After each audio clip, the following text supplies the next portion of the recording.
Hello, I'm Lonnie. I'm Amberlicious. Woo, we're Untitled Network. This is, episode 8. Uh-huh. WandaVision. Next week's the series finale. Next week is? There's only 9? I thought there was 10. No, there's 9. Boo. Lame. Okay. Oh, and what a build-up this was to that episode. We pretty much got the origin of Wanda, like how she got her powers, and so apparently Well, we she got was... background on Agnes, too. Yeah, so... They started to show off with her background. Agnes is a super powerful witch who was alive back in Salem, Yes. and they went through and showed, like, they basically, Agatha took her through all the major points of her life, from the time her parents got killed to the first time she saw the Infinity Stone to, all that stuff. And so, Okay. Before we get into this, I have a theory about Agatha. okay. Okay? Because, you just very briefly glossed over her background. She was alive during Salem. Well, no, they accused her of betraying her coven, saying that she had gathered basically knowledge above her class and was practicing dark magic. Here's the thing. Watching that, I don't know if you picked up on it. I think she's possessed. Because she was begging her mother. She's like, I can't control it. I just need y'all to teach me. And there was a difference in tone between her begging for her life and admitting that she's practicing this stuff.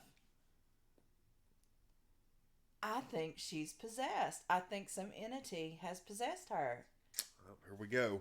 I'm just saying. Like you pretty much just... Some entity is possessing her.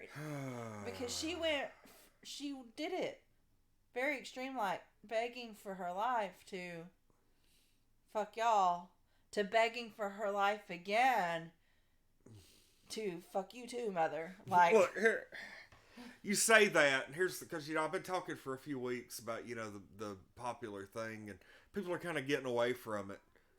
The Mephisto is supposed to be the next, and for as long as I've been hearing that, I've been like, oh god, like, I don't really care for that character, blah blah blah blah blah. But now that I'm like thinking about it, the more time I kind of have to sit and consider what that might mean. He could be a very, very good villain. Because I never was a fan of Thanos to begin with, right, and the movies did him right. So I'm like, already, I enjoyed Mephisto's stories in the comics more than I did the Thanos stories. And when we get done with this, I want you to watch it again and watch what I'm talking about. Oh crap! Okay, because I knew you weren't going to pick up on that. No, I didn't. And okay, so the big reveal at the very end was they still had Vision, was still trying to bring him on. The Vision in Westview with Wanda was created by her. Yeah, literally, manifested from her mind. The whole which I don't know if they faked that footage or what, because it showed her, breaking in to steal him. But I guess it didn't show her actually stealing him. It showed her just busting through that door. Yep. So they made it look like to the other team members, hey, she stole his body. And they still had him the whole time. And they still had him the entire time. We have a lot of stuff to wrap up in one episode. Yes. This episode, next week's episode is probably going to have to be like an hour and 20 minutes or so. It wouldn't surprise me if it's an oversized finale. Yeah. It's going to have to be there ain't no way they're going to wrap up everything in 30 minutes. Yeah. That's not a thing. So... Because this is meant to just be one season, correct? As far as I know. Yeah. I'm looking at the episode list now to see how long this one was. 46 As minutes. I say, I felt like it was a little longer than what it had been. But they packed so much stuff into 46 minutes. Yeah. I would have been happy with a 2-hour episode. You know? Right. But they have Vision's body. He's white. Yeah. Or like a gray color. It's like they made a plaster Paris version of him. Yeah. Is what it looks like. It does look like a mold of his body. This is one of the iconic covers that, and you won't be able to see. Just look up West Coast Avengers number 45. Okay. Where they had and that looks just like evil the one Vision, we saw. yeah. Yeah. Oh, I kind of figured he was going to be evil when they brought him back because they're the bad guys. Now they are the bad guys in this show. I mean, here's the thing: is Wanda going to be able to save him and redeem him, or is she going to have to kill him again? She's probably going to have to kill him again. Yeah. She's probably going to have to kill him again because she's already relived her past in this episode. And she will realize, I have to do this. This is not him. Well, you know. It shows her magically reskinning Westview. Mm-hmm. She showed up, the house that they were living in was just a foundation when she showed up. Mm-hmm. Vision had purchased the property and was going to have them a house built for them to live together. Mm-hmm. And that was probably the most emotionally wrenching scene of the Marvel universe so far. And it was pretty close. It's in the top 3 for me. Really? Yeah. Okay. I put it right behind Peter disappearing at the end of Infinity War. And I can't really think of anything else that really just tugged at the heartstrings. Like, I mean, it's I just wouldn't say for the whole universe. I don't know. It was sad. It was awful. This is number 3 behind that and the where Thor sees his mom again. Oh God. This is number 3 That for right me. there gets me every time when he talks to his mom. Mm-hmm. Every time. Anyway, let's move on because I'm going to start freaking losing it over here. But yeah, that's a good scene. It really is. It's an amazing scene. Anybody that's ever lost a parent knows what they would love to do that. Oh yeah. But anyway. But the yeah. We figure out why she chose sitcoms. Yeah, her family watched them together. They had DVDs. Learn English. Yeah. And you know what? I was thinking that's probably the best way to learn English. Yeah. Would be through situational comedy because you also learn humor of the English language at the same time. Yeah, and it's funny because... And it's such a good visual. I think it's the first time we've ever seen it, but Vision laughed. And this, He it was did. where they were watching, Malcolm in the Middle? Yes, and Lois was fussing at the dad for something he did, and he was like covered in plaster and stuff, and he was just like, what?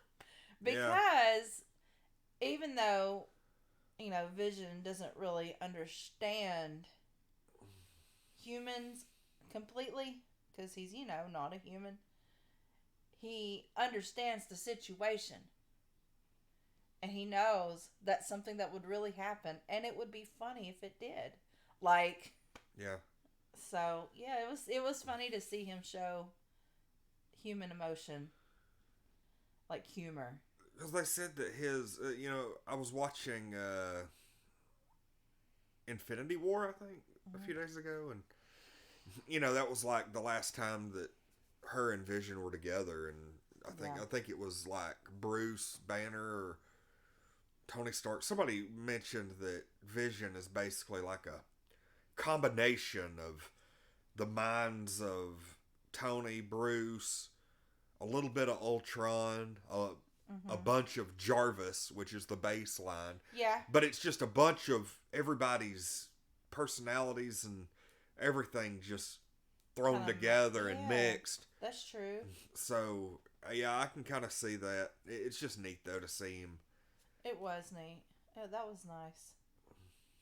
But they've basically shown that Wanda already had like witch powers that were just amplified by By her the dream. Mind Stone. Yeah, the Mind Stone. Yeah. So, which is interesting because I was like, I was looking, when they basically were experimenting and sending people in there with a scepter, and we're getting them to touch it, and they were talking like most of the people they had done that with and just didn't make it. So they sent her in there, and the stone left the scepter, and it was blue, and then it like shed its outer casing and became yellow. And that always just, I don't know, like, was that a thing? Like, did I just not, did the stone used to be blue and then it became yellow after its exposure to her? I don't know. I'll have to look into that. We'll have to look it up, yeah. Because, it was blue to begin with, but then when it was put into Vision, it was yellow. So why would exposure to her make it yellow? Yeah, I don't know. I need to. That's now just. We need to look it up. Yeah, it's like I have so many questions. Yes. I might, if you want to cover a little bit, I'll look it up real quick. Oh, okay. I hate when you do that on the spot because I'm just like, Here we go. Why does the Mind Stone change color? It's like a Mind Stone. Commonly asked question. The Mind Stone was yellow the whole time. The blue shell it was in was a computer of sorts, which facilitated its power, likely constructed from the material the Tesseract is, as they are the same color. Once Ultron removed this shell, however, the gem was returned to a raw state. So Ultron apparently removed the shell when he got it, and I just didn't pay. It's been so long since I watched Age of Ultron all the way through. True, yeah. That makes sense. It was just a protective covering. Interesting. Basically.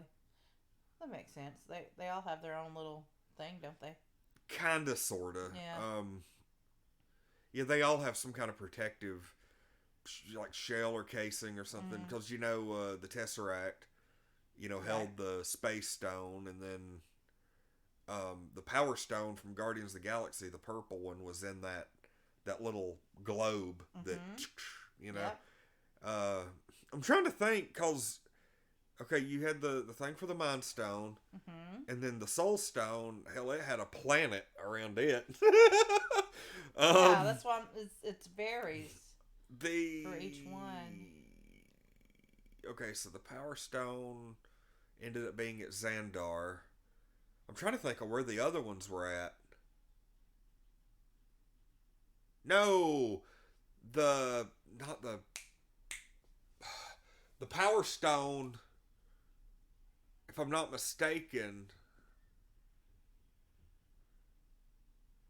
Anyway, there were two different stones. I can't remember which is which, but one was on Xandar and one the Collector had. The Collector had the Reality Stone because he used it to change everything, and that one I don't think was in any kind of casing. Oh. Like, I don't know. I'm sitting there trying to remember about these stones, and it's weird because my brain, I haven't watched a lot of these movies in a while, and you had one stone that went to the Collector, which was the Reality Stone, and then one stone went to Xandar. That was the Power Stone. The Reality Stone was the Ether. That was the one that was in Natalie Portman that they had to go get. Yeah. Okay. So I'm sitting there like trying to get all the stones together. Yeah. So I feel like I'm missing one. Probably, but the Ether wasn't a stone in itself. It was like a weird sentient liquid. and then yeah, I don't know. I can't remember because I guess to keep the Reality Stone safe, I think if I'm not mistaken, at the end of the Dark World, they gave it to the Collector because that I'm was where pretty sure, that was yeah. where the thing that was like it's not safe to keep two Infinity Stones so close together, so they took it to the Collector, and we all know how that worked out. Anyway, this has been my. We all know how that worked out. This has been my half-assed Infinity Stone recap. I need to have a list sitting there with all of them. That way I can put together a decent video. We just need to put a timeline together of everything and, you know. It exists somewhere already. I'm too lazy to make it myself. Just print it off. Yeah. And use it. Anyway. But yeah, we next episode we're gonna have real evil Vision. You know, if there is any justice in the world, she'll be able to put her Vision into the real Vision's body. Yeah. Yeah. That'll be the only happy ending I foresee. Otherwise, I really do think there's a possibility that at the end of this next episode, she's going to have to destroy Vision. She's going to have to kill Vision, again. and she's going to completely rewarp reality, and she's going to cause such a clusterfuck that that's going to lead into the Doctor Strange movie. Right. And I also think Agatha just wants to know how she did it. Yeah. Like, because Agatha's a pretty powerful person, but she's like, you did all this. How'd you do it? And then she walks her through, basically. And then she was like, you know, basically, you're just so powerful. You're the Scarlet Witch. Well, you know, in the comic books, at this point, she has Wanda's two kids. Mm-hmm. And they're like held captive. She's got them by like this mystical lasso. In the comic book, and I've mentioned this before on here, the kids were actually manifested by Mephisto, and he reabsorbs them as partially what causes Wanda to lose it. Which would make sense if Agatha is possessed by him. Yes. So. And ends up like dissolving them, and that would make sense. Between her doing that and killing Vision again. Yeah, we're gonna really see Wanda just lose her fucking shit. Yeah. And if you think just losing Vision caused Westview losing everything again while she's already on the edge. Yeah. We also found out that she didn't do Pietro was not her. That was Agatha. Yeah. We learned that. Agatha brought him. Well, Agatha they showed that during the little Agatha All Along series. That's true. Yeah. God. But she tells Wanda about it though. Yeah. I don't know. Like this next episode. This episode was so good. Next episode is going to be so intense. It really is. It's going to be. I honestly think that the last maybe 15 minutes of the next episode, the last 15 minutes of the series is going to be something that is going to like be on a whole other level. Right. Like I really do. It's going to be story altering for sure. Yeah. Universe altering. Yeah. For the entire series. Everything. Yeah, for everything. It is universe, changing. Because this episode or this series has already laid the groundwork for so many things. You know, the multiverse. You know, bringing Quicksilver in from, and they still haven't really confirmed that he's from the Fox universe. But it's a little obvious, though. Yeah, we'll see. That's a little too obvious for it not to be a thing. I mean, yeah, but who knows? Like, really, who knows? Could have been just a tease. Like, here y'all go. Fuck y'all, we're not really doing this. Yeah. What do you rate this? 11. You're giving it an 11? This gets an 11. Okay, I'm going to give it a 10. I mean, I gave it an 11 because there was just so much stuff that happened. Mm-hmm. It really... we got to see, like, all of her past. We had so many things revealed. It had an amazing ending. We got to see Vision brought back to life. Most of the questions were answered. Yeah. And it was just a very satisfying episode. It was a very satisfying episode. I enjoyed it. Yep. Alright, let's wrap it. Alright, we'll see y'all next week for the big finale. I'm Lonnie. I'm Amarylicious. We're Untitled Nerd Network. We'll see everybody next time.